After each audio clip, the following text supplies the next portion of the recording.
24 तेनालीराम की कहानी। तेनाली रामलिंगाचार्योल का जन्म 16वीं सदी के प्रारंभ में तुमलुरु गांव में एक तेलगी भट्ट ब्राह्मण परिवार में हुआ था। हालांकि एक लोकप्रिय धारणानुसार उनका जन्म तेनाली नामक गांव में हुआ था। तेनाली राम का जन्म नाम रामकृष्ण शर्मा था। उनके पिता गरालपति रामैया गांव के मंदिर में पुजारी थे।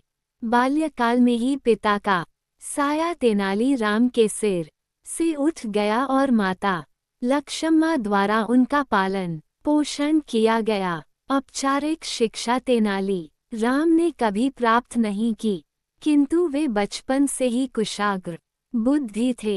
उनकी वाक्पटुता का तो कोई जवाब ही नहीं था। नटखट तो इतने थे कि कोई भी उनकी शरारतों से बच नहीं पाता था। एक दिन तेनाली राम की भेंट गांव के एक ज्ञानी संत से हुई। संत ने उन्हें एक मंत्र देते हुए कहा, पुत्र, गांव के काली मंदिर में जाकर इस मंत्र का 1,00,000 बार जाप करो। इससे काली माता प्रसन्न हो जाएंगी और तुम्हें दर्शन देकर वरदान प्रदान करेगी। तेनाली राम तुरंत काली मंदिर गए और वहां संत द्वारा दिए मंत्र का जाप करने लगे।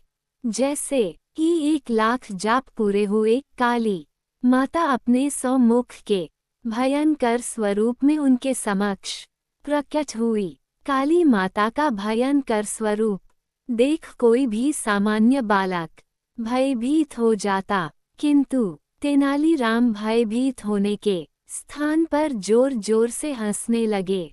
जब काली माता ने हंसने का कारण पूछा तो वे बोले, माता, मेरी तो मात्र एक ही नाक है। जब मुझे जुकाम हो जाता है तो मैं तो परेशान हो जाता हूँ। आपके तो 100 मुख होने के कारण 100 नाक हैं और हाथ मात्र 2। मैं सोच रहा हूँ कि ऐसे में आप क्या करती होंगी। तेनाली राम के हंसमुख स्वभाव और बाल सुलभ बातें सुनकर काली माता हंस पड़ी और बोली, पुत्र, मैं तुम्हें वरदान देती हूँ कि भविष्य में तुम विकट कवि के रूप में प्रसिद्ध होगे। तुम्हारी बातें हर किसी का मनोरंजन करेगी।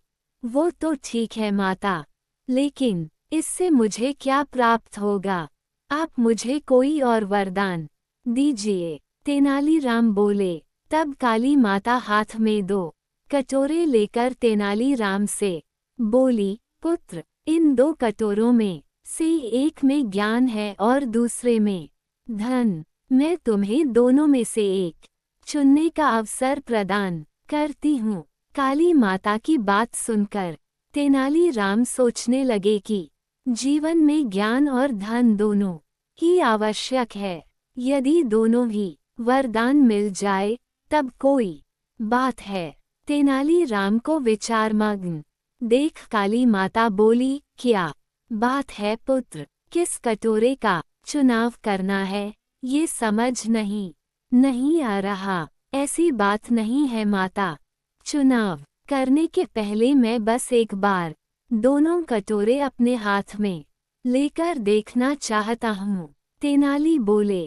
काली माता ने जैसे ही दोनों कटोरे तेनाली के हाथ में दिए, तेनाली ने झटपट दोनों कटोरे को मुंह से लगाया और गटक गए। इस तरह अपनी बातों में उलझाकर उन्होंने काली माता से दोनों वरदान प्राप्त कर लिए।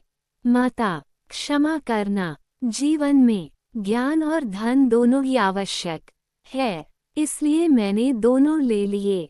जब तेनाली राम ने भोलेपन से ये बात कही तो काली माता हंसने लगी। पुत्र, मैं तुम्हें दोनों वरदान देती हूँ। जीवन में तुम कई सफलताएं प्राप्त करोगे, किंतु ध्यान रहे कि तुम्हारे मित्र तो होंगे ही, शत्रु भी कम न होंगे, इसलिए होशियार रहना। इतना कहकर काली माता अंतर्ध्यान हो गई। आगे चलकर तेनाली राम विजयनगर के राजा कृष्णदेवराय के प्रिय मंत्री बने। उन्हें लोगों का बहुत स्नेह प्राप्त हुआ और धन संपदा की भी कमी न हुई, किंतु उनके जीवन में शत्रु भी बहुत रहे, जो उनके विरुद्ध षड्यंत्र रचते रहे। तेनालीराम भी अपनी चतुराई से सदा उन्हें मात देते रहे।